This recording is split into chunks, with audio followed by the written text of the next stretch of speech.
Well guys, our job has been successful. If you see here, this has been green and it shows success. In the output also it shows success.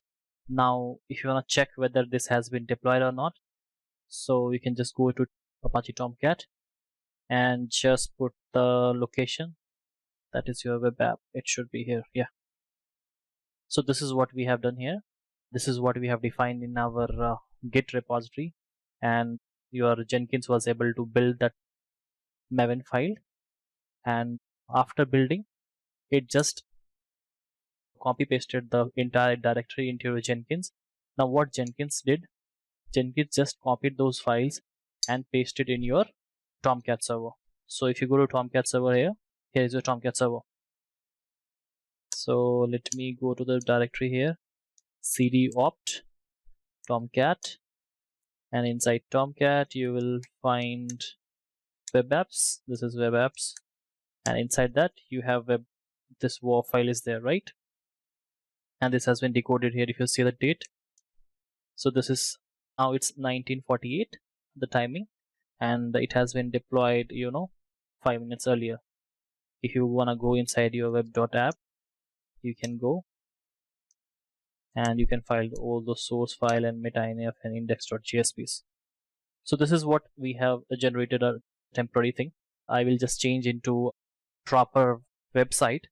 So let me just create one file, this is your HTML file, and I will put that in your Git repository, and through your Jenkins and Ansible I will deploy to the Tomcat server. Now guys, what I have done, I have created simple HTML file for any website user registration. I have tagged your HTML, CSS tags and all, so you don't interact your HTML and CSS tags. So writing this code is not this syllabus and it is beyond the scope. This is high level HTML programming. So just I'm telling you what all things I used. This is user registration page, and we have to enter email address, password, then I have to repeat the password. This is what your every user registration page happens for your website. What I'll do, I will just commit this code well here, and we should be good to actually load this on the Jenkins.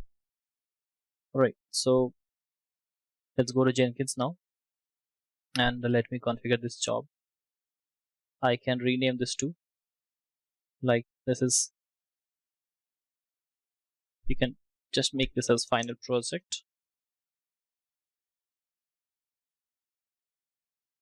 DevOps, you can mention DevOps project, and it's renamed. Post renaming this, you have to go here and go to configure. You just don't need to do anything, you just need to see what all things are there. So repository is already there, we have not created any more files, so we are good. We'll just apply and save.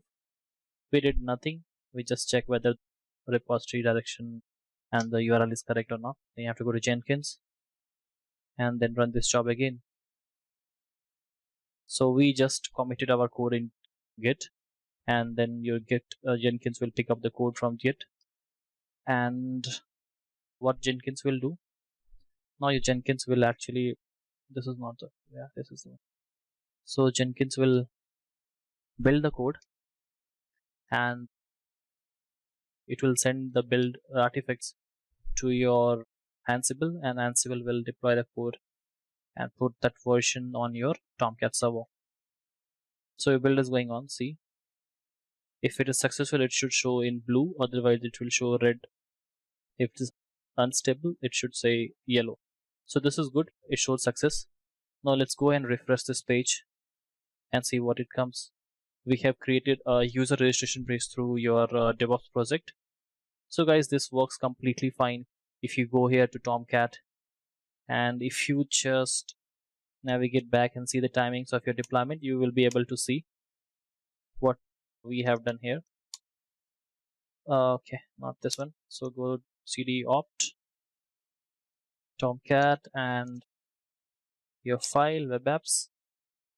This has been edited just now, so you'll be able to see. So if we get date, the date shows, one second, your date shows it's 1957, it's like 1957 is your timing, July 14, and it shows July 14, 1957. Exactly, this has deployed now, and on the Tomcat server you can see this. So guys, we have successfully implemented your Jenkins, Git, Maven on Jenkins, and Ansible and Tomcat. We have integrated your Ansible and Tomcat server through SSH, and we have made Ansible specifically your as a deployment tool.